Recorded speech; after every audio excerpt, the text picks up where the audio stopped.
He would never, under normal circumstances, do it. He would never, under normal circumstances, have his girlfriend come up on the day of that. He would never do what he did, stop like that. Because that a week before, when we did the small bank to get those tracers, he never did that. The Treehouse. The story Netflix couldn't tell. Part 5 of 6. Warning. The podcast you're about to listen to may contain graphic descriptions of violent assaults, murder, and adult language. Listener discretion is advised.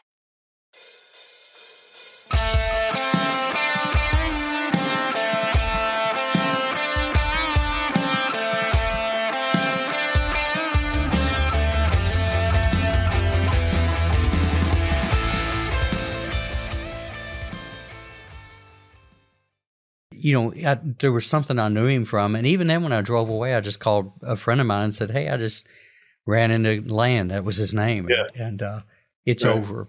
It's done.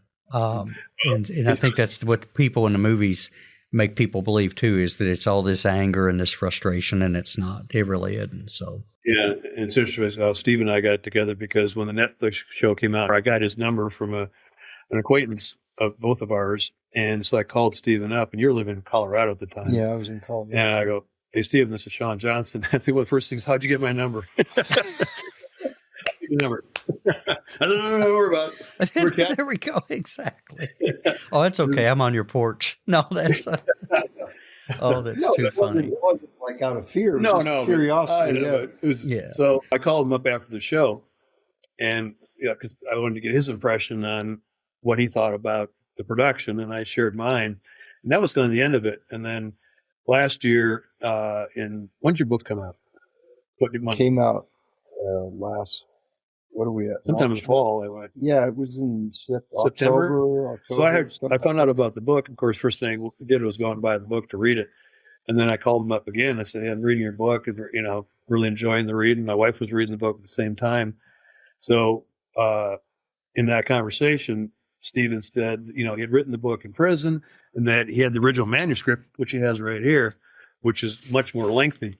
And he said, if you would like, I can bring the original manuscript up to you so you can read that because there's much more information in that. I said, sure. And I'm an investigator. I like to read more. So he came up to Fredericksburg last year, and that's the first time, seeing face to face. So I'll give my wife credit on this one, Marie, because she wants some credit in this too, which she deserves. Yeah. So we were downtown, and I say, hey, Steve, let me take you to dinner. Yeah, oh, sure, thank you. So we're walking downtown, and there's a restaurant called Foodie downtown. And we walk in, and I'm walking ahead of my wife and Steven, and then you said, this is a bank. It's an old bank building. No, a restaurant. With a huge vault. With the vault. So I was trying to get a table in the vault, to have our dinner. Of course, we can't guarantee that, so we got a table right next to the vault. Yeah, I mean, it was apocalyptic. I said it's so beautiful, poetical. That when you sat down, did you ask who was the bank teller when the waitress came up or waiter? We kind of talked about it, didn't we, or not? You said something to the waitress. Yeah, something that I used to rob vaults. I used to be a bank robber. This is the guy that caught me. This is the guy that caught something like that, and she was intrigued. She looked at She probably didn't even believe you all. She probably thought you've got to be joking. Sure. No, so it was just funny. Like I said, when Stephen turned to my wife, you did this, didn't you? And she goes, yes, I did. Because I didn't know after all these years, I didn't know what his perception of me was, or his sense of humor, or how he's going to react. So I was trying to play it low key, and then my wife goes, no, we got to bring him to the bank. No, that was beautiful. We finished our meal, and we got pictures. We stood in front of the vault, pictures of each other in front of the bank vault. Yeah. It's crazy, right? It's crazy. Yeah, it was. I mean, his wife, when I brought this is the original manuscript in prison.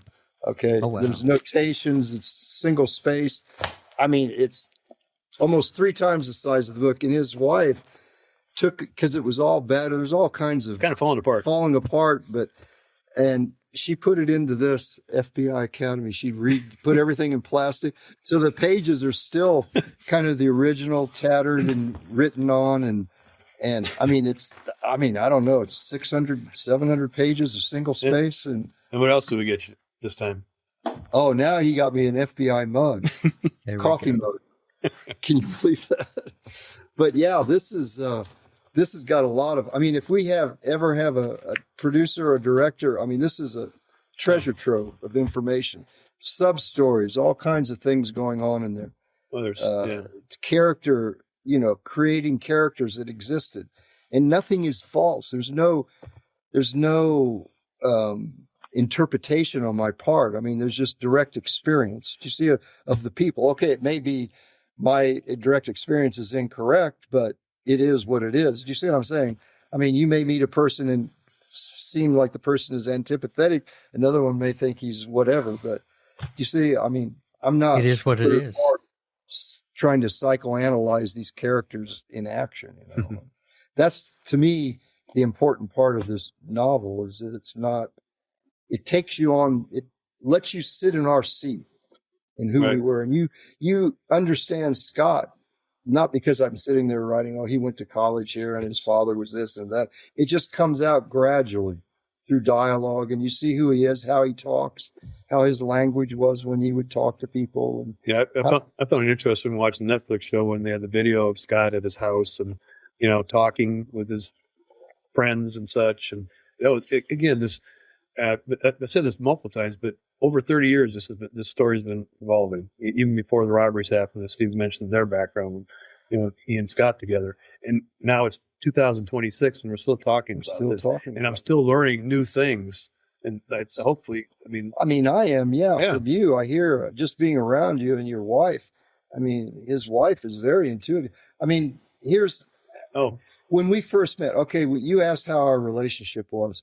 When I was shot up on the street and lay in the street in Seattle on that stormy night, and, you have McGann, who was the shooter, who ambushed us.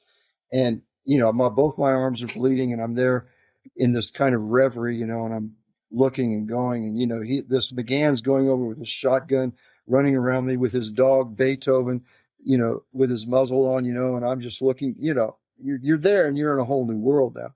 But the difference of, McGann was very aggressive. I mean, in the book, I describe it as like this guy's on crystal meth or something. I call him the albino. I call it because he looks like an albino.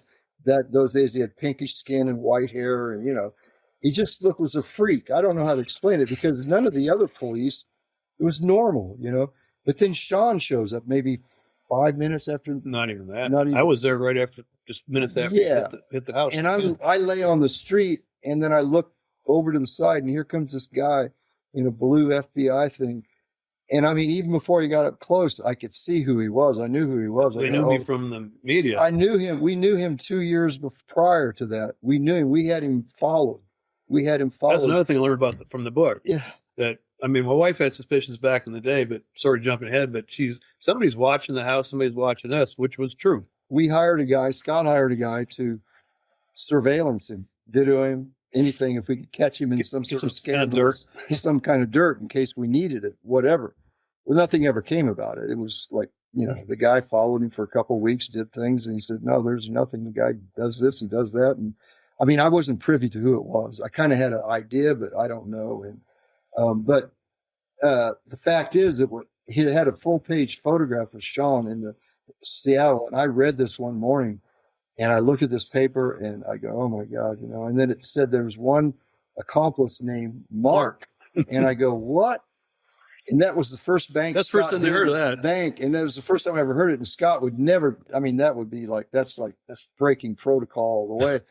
And I was living in the front cottage. Scott lived in the treehouse in the back. And it was in the early morning. I was having my coffee and I spread that paper out in the front door with Shawn's my picture, and I'm holding up on the surveillance photographs. And he had a board in the back all the surveillance Hollywood pictures and stuff. And I was mad, and here comes Scott, it was a summer morning, and he comes in and he opens the door and there's this paper and he sees it. And, it's got the first time we heard Hollywood. And he goes, man, wow, like this. And it was like, that was who we knew. That was the first time we had any relationship to the FBI, which finally it came out. And from then on, but when he came and approached me after this rabid cop that was a shooter, he was mellow. I don't know how to explain it. It wasn't like he was a nice guy. I don't mean that, but there was something sympathetic and something professional about him that just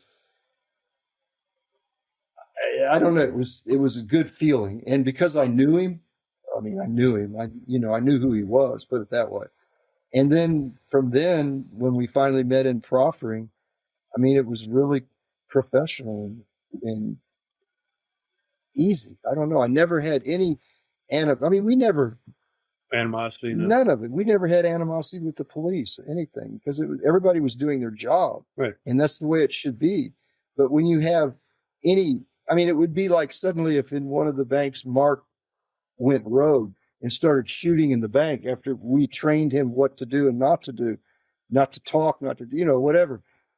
It's the same thing with you and McGann. McGann goes rogue. He goes rogue and starts shooting into the van. You just don't do stuff. And there was it was not necessary. There was a dragnet around that area. It was hundreds. Everybody. They could have, it would have been so easy to just encapsulate, with what the police do today, God forbid, the poor police, what they have to go through today. You got violent guys assaulting people inside of a house and they can't even go in and shoot. They can't even do what, probably should be done. It's over exaggerated to the other side now, in my mind, and, you see this day in, day out. I go, my God, to be a cop today and have to face the uncertainty of all this. It's crazy. Well, I have to comment on the article because when Stephen told me about how they found out, they found the article and about the name Mark being used, because when the first robbery, when Scott and Mark did the robbery, Scott accidentally used his real name. He called up to Mark in the bank. That's what it was. Yeah. But these guys had no clue. He never told me about that. No. And when they found out about it, I just. It made me mad. And Scott intentionally never told me because he knew I wouldn't mess with it. Because Mark is a very identifiable person. And, in Olympia, he has a gruff voice. He's very friendly, very gregarious, always drinking, heavy drinker, and, just anybody, and that's just like a marker that's not cool. But, that's how the book, we'll kind of wind down a little bit. The book, I'm going to hold this up and I'll do some graphics and everything when we produce it. It's called The Treehouse. Stephen, where can people get a copy of this? Well, you can get on Amazon. It's a direct link. I bought mine on Amazon, Yeah, Amazon, and you just do the Treehouse, the true story of Hollywood, the bank robber, and my name, and it'll come up. And, I have a signed copy. Yeah. We'll talk in a minute about doing that because I'm interested. I've got another pitch I'm going to make when we get off here. So, but I still think there's reservations about the Netflix documentary, but I think I would recommend people see the documentary and read the book to get the gaps filled, and hopefully that we're filling gaps right now too by recording this too. So. Wendy, did you have any other compelling questions? Me, I have my list of questions here I've been working on that just didn't fit in because I didn't want to break the flow of the story. But my first question is, why stormy and rainy nights? Why? Very twofold. First of all, the traffic is chaotic. The police response to things are not as quick as normal, and there's a lot of accidents where police are held up on. And the main reason, when it's stormy and rainy and discomforting weather, patrons are not in the bank. So the fewer patrons you have in the bank, the safer everything can be. You don't want to, there's no upside to harass people. They're just going on their day. And it was always really bad days. There was very few patrons often in banks, Yeah. And when I was going through the robberies and anticipating likely targets, weather wasn't always a concern, but to some degree they were predictable on the day of the week, the time of the day, those types of things, which I took in consideration for the last robbery when likely times would be. And weather, I agree that last robbery, it was you couldn't see 10 foot. Yeah, it was perfect for it. It was the perfect kind of environment, you know. And it's also, we would try to do things close to holidays. Like, Thanksgiving's a big one, but other holidays that a lot of money is delivered to banks for the holiday, for cash, and all of that. And, there's that. And, there was always a difficulty because in the summer, sometimes it's hard to disguise all of the stuff that Scott has on that has to look natural in the weather. But like the cover of the book was the sort of fedora look and all that. And, you know, it was a light summer day. And so it's natural to look like that with a little, you know, light sport coat on, and he could still hide what he had on. And, you know, we learned as we went. Another thing which we learned, which was a failure, and it was mostly at that one in Portland, is never do it at around lunchtime, because that's when people are in drive-throughs, and, you know, the banks are, you know, people come in at lunch break to get money, and it's a bad time to do it. They like late afternoons. Yeah. You know, late 5:30. Yeah. Was the best. Yeah. And then in Seattle in the winter, you know, at 4:00, it's dark, and that was always good. So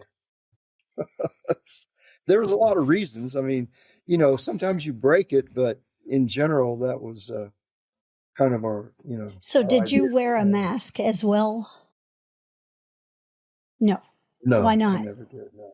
I would be through the police. Often I would be, in fact, the one in Madison Park, the big one where Scott hid out in the camper, not the camper, but the back of the van. But the back of the van, instead of leaving, because it's only one way in and one way out.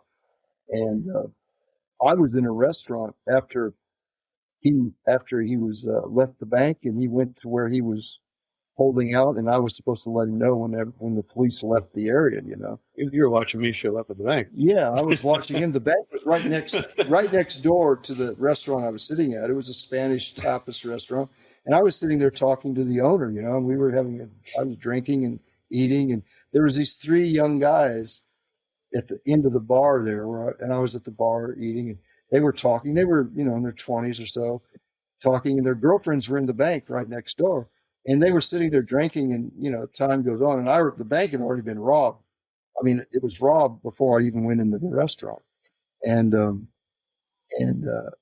you know, the cop cars were there. And finally, one of the guys, I'm overhearing because they were just right there at the bar, you know, just, what happened to whatever his girlfriend? What happened over there? What happened to Mary? Where's she at? Well, she went to the bank. Well, you better go get her, man. It's been almost a half an hour. And so he goes over there and he comes running back in. And before this, I want to paraphrase the owner. He was saying, "Where are you from?" I say, "Well, I'm from San Francisco, thinking of moving to Seattle." You know, you always have a kind of story you present. And I like this area. And he says, "Oh, this is a wonderful area. There's never any crime. I can't even remember the last time there's crime." And so this guy goes to his girlfriend at the bank, and he comes running in all late. He says, "I can't believe it. The whole bank shut down. They had a big bank robbery." And I looked at the owner. I said, "Yeah, no crime in this part of town, is there?" And he shook his head. I mean, that's another cinematic. Yes. All these little events, and they're in the book. I can't believe it. You know. It's just like, and you get a real writer and a director that get the characters to make this thing so dynamic. I mean, and there's so many other little things that the police, and it's not humiliating. I don't mean to embarrass the police. It's natural what they do. It's the way you respond, but it's humorous in the context of what takes place. And you try to imagine the situation of the people that, like what I was telling you on the one up on Sandpoint Way.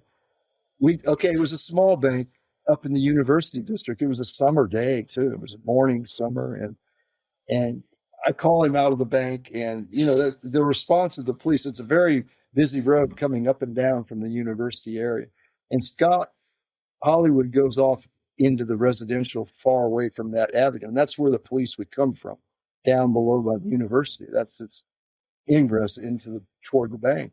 And I was up there, and the traffic was clogged because the police were trying to get through. And I'm kind of stopped because the traffic is stopping on my right side. And the right side, maybe it was 5 foot away, you know, from my car. There's a cop station there sitting, and I'm, you know, it's summer and the window's down. I've got, you know, Coltrane or whatever, Bach on the radio, and just looking. And across the street from me was this drive off, a little gravel drive off. And there was this red van. I'd heard on the radio, the police, when the dispatcher said, yeah, there was identified the suspect left in a red van. And so that was before I got to this point where I was talking now. And I told Scott, I said, yeah, everything's good. They got a red van or something like that. And, you know, he was good to go home. And I come down the hill, and there's the cop on the right, and he's over there like on point with 3 cop cars on this drive off with this red van parked in there. And they got like 3 or 4 hippies spread eagle up there, and they got shotguns pointed at these poor kids. And I'm sitting there. I mean, do you see the humor of it all? It's Keystone Cop, and it's not their fault because obviously the bank said, "Yeah, we saw a red van drove by," and so it makes sense. It looked like a hippie red van, and they probably just came out from smoking marijuana or something. They said, "Oh my God, what's going to happen to us?" And from your viewpoint, that makes it even more valuable. From your viewpoint, riding by and seeing that's what makes that valuable. So yeah, and I'm sitting there like guilty as hell, and I'm just it's cool. I'm drinking a little whatever. I always have like a 7-Eleven thing to make. You're not going to be robbing a bank with a beer, 7-Eleven drink Slurpee or whatever it is they sold in those days. And I would often buy things like that when I knew it was clear outside. I would go to the store and I'd get Pamper baby diapers, pack those big things that they're all red and pink and yellow. And I would have that so it was visible in the window. So if a cop were to look, it would just look like, you just been shot, you got a kid, whatever. All of these little details, it's the theater. There's theater involved in all this, and you have to make it work. And you've got to be different, change up different situations, different times, different weather, all of the, it's creative. Like I said before, it's one of the most creative. Well, speaking of those change-ups, why did you all not change Scott's disguise each time? Well, the disguise, the clothes. You couldn't create a new mask? You can't really change. Yeah, but it's not, it's going to be looked at as the same thing. You know what I mean? It's a prosthetic. Well, when we heard the description, you knew right away that's Hollywood. Yeah. Because theatrical makeup, because witnesses calling into dispatch and described the subject. He's got some white on his face, or he's got this thing. That's Hollywood. That's Hollywood. Yeah. Every time we knew exactly. And they would say, why would you do it? Keep doing it in Seattle where they knew him, and it was because they were accommodating the banks. They gave you bags. They just when you needed new bags. Yeah, they were afraid. We assumed the FBI briefed him and say, just do exactly what he tells you to do. Don't confront him. I don't know if that's true. No, I did bank security instruction out there too, and we, the FBI, don't want anything to happen inside the bank. You got customers, you got employees. You don't want a confrontation right inside of a bank. So comply with their demands and get them the hell out of there as quickly as possible and let us deal with it after that. Mm-hmm. And that's what we assumed. And so when you go into a new environment, you have to learn the culture of that environment. Scott knew Seattle. He knew that was the period of the grunge and drugs and all that stuff that was going on up there. And he just knew the culture. He knew and he loved the Northwest. The Northwest was his soul. He loved it up there. Hiking and exploring and fishing and the stuff that he did. And, he knew the city in and out. And you go to a new place and it's a lot of work. If you're going to do it correctly, safely, it takes a lot of work. And then plus he just kind of knew I don't know how the experience of the police was not, I don't know how to explain it. It was not the same as in other cities. When I lived in New Orleans, the police down there, for example, there was a coffee house around the corner from where I lived, and I would go there in the mornings often, and often there was a beat patrol, and he would come, and for some reason not once, but it was a couple, 3 times we sat and talked, and for example, he would talk to me, and he says, yeah, because I don't know if you know New Orleans, but it's a beautiful city, but it's a very different cultural thing. You can be on a really nice block, but anything can happen on that block because a block away could be total disaster. But he said, for some reason, whatever the conversation was, he said, yeah, if you ever have a problem and you have to shoot them, just make sure you drag them inside your property after you do it. This is what a cop's telling me. And I go, oh, okay, yeah, I'll make sure. So you see the mentality. I don't know. In Seattle, it would just be too confrontational. You got to be nice or something. I don't know. It varies across the country. And Shawn, you got around enough to know that when you would move probably and get into a new assignment, it dictated what kind of relationship you had with the PDs and the sheriff's offices right there. It's all about the cultures, right? Yeah, exactly. Very much so. So it mattered. I was friends with, we were talking today about what was the FBI agent for Whitey Bulger? Don Conley. He and I were cellies in Arkansas or in North Carolina. And you know who he is, the FBI agent with the Whitey Bulger case? I remember Whitey Bulger. Yeah, well, anyway, he was the agent that was assigned to infiltrate Whitey Bulger and befriend him. And they were trying to take down the Italian mafia in Boston, and Whitey Bulger was the Irish mafia. And so they used him, they were using each other. And so he was assigned to be, because he grew up in Southie Boston, and they knew each other as kids. And so the agency wanted him to befriend him to be able to use. Well, he was, tell me stories of Boston, and it was rough.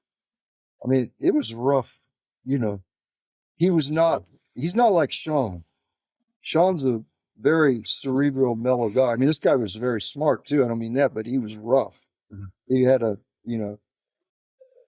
he was a cop. He'd been around all kinds of killers, and he'd tell me about the Italians. He says, man, you don't want to be friends with these people. These guys are animals. They just, it's a ruthless world. Man. This is in context to your question, but at the time, Seattle, again, being the top 5 in the country, I'd say about 45% of all bank robberies at that mid-90s were occurring on the West Coast, between L.A., San Diego, L.A., Sacramento, San Francisco, Portland, Seattle. I mean, at the time, I think I looked at like city of Chicago stats. When we were having 300 or so a year, Chicago had like 60. So, I mean, people ask why. I said, is it the Wild West mentality? Is it just the fact you have I-5 running up and down the West Coast and you can go back? We had folks coming up from L.A. robbing banks in Seattle, gang members. So, I mean, a combination factor was just odd that there's so much activity in that respect on the West Coast. Yeah, I don't know what it was, but it worked. I mean, also the terrain of Seattle is trees everywhere. You can go up a little knoll hill, and then you've got all these fir trees and cedar trees, and everything is camouflaged. It's not open city and flat. Yeah, it's just not. To me, it was created for bank robbers. If that makes sense. It's kind of sad to say that. And on the 7th day, God made Seattle to rob banks. Exactly. Yeah, there you go. Yeah. I mean, it accommodates the citizen. Everything. They will have a bank like the Hawthorne, which was one of our better banks, in Madison as well. They're in these very nice upscale neighborhoods with small commercial areas around them. So you had enough money from the commercial part, right, and then upscale neighborhoods with people, and it's all safe and everything is just. But in that vein, though, that's what I was looking for when I'm looking back at the prior robberies. What are the neighborhoods they're going to? What's a likely other neighborhood that's very similar to this? You're not hitting a downtown Seattle bank. You're hitting certain neighborhoods and various locations. So that was part that I was looking at too. Is what's a commonality here? Yeah, we were doing surveillance on one downtown bank, and it was right in the downtown, and it was a very wild getaway and the way you had to drive and everything. And it was a big, big bank. And I go, man, Scott, there was a lot of times I convinced him not to. It was just, and the getaway was really, had to be perfectly performed to do it, because you're in traffic and you're in loops and one ways. And, it's a weird situation because, I mean, when you're successful in this environment that's familiar with you and safer, kind of going into something like that, you're jumping, and he's always alone, I don't know. That's one thing I thought about when he talked about Chicago. It's so dense, and there's just, and these days, think about it. Think if you get away and you're in traffic and 2 cars up, a light changes, and here we go, and somebody's texting, and there's your seconds going away. I mean, that just like when he sat in the car. I'm thinking now that if I did something like that, those seconds, of course, matter. Oh wow, just the idea of what can go wrong, and because when the heat's coming and you lose that, I mean, that's incredible. Just like when he waited that night, it would have been neat to find out what he was thinking for that minute or so before he drove off. It would have been. You see, and that was not Scott. He would never, under normal circumstances, he would never, under normal circumstances, have his girlfriend come up on the day of that. He would never do what he did, stop like that. Because that a week before when we did the small bank to get those tracers, he never did that. He was in the back and he did what he did, what we'd already planned to do. And I was driving. He retrieved. He didn't even take his mask off. He just left it on. And, you know, Did you ask him why? I mean, or are you granted, just sitting there? Like that Where? night When? you said he sat there for a minute. Oh, no, because yeah, I said, get out of here. I was yelling What was at him he from the back. saying? Go, move. He says, I want to. He wants to take, I'm trying to get this mask off and the coat off that was identifiable. And I said, forget that, man. It doesn't matter. Get out of here. They're not far behind. They have to be. And as soon as he pulled up and turned left, then there they were coming with their lights. You know? Yeah, we're not following you with the disguise. We're following the tracers. Yeah, and I mean, Doesn't matter. and that was it. And then I knew it's over with. It's done, you know. And I don't know why. You're asking me a question. Hey, you know there's more to the story, so go download the next episode like the true crime fan that you are. The Murder Police podcast is hosted by Wendy and David Lyons and was created to honor the lives of crime victims, so their names are never forgotten. It is produced, recorded, and edited by David Lyons. The Murder Police podcast can be found on your favorite Apple or Android podcast platform, as well as at murderpolicepodcast.com, where you will find show notes, transcripts, information about our presenters, and a link to the official Murder Police Podcast merch store, where you can purchase a huge variety of Murder Police Podcast swag. We are also on Facebook, Instagram, and YouTube, which is closed caption for those that are hearing impaired. Just search for the Murder Police Podcast and you will find us. If you have enjoyed this podcast, please subscribe for more and give us 5 stars and a written review on Apple Podcasts or wherever you download your podcasts. Make sure you set your player to automatically download new episodes so you get the new ones as soon as they drop. And please tell your friends. Lock it down, Judy. Hey everybody, it's Wendy. In case you didn't know, David finally got off his butt and finished his book, True Crime and Consequences. The book is super educational and talks about the world of true crime and where it meets real investigations. It is perfect for everyone, from true crime fans like myself, to the true crime podcaster or YouTuber, to the amateur detective or web sleuth. And not to leave anyone out, you cops need to read this book too. True Crime and Consequences is available at murderpolicepodcast.com, Amazon, Barnes & Noble, well, pretty much anywhere you'd find a great book like this. So true crime fans, go get your copy today.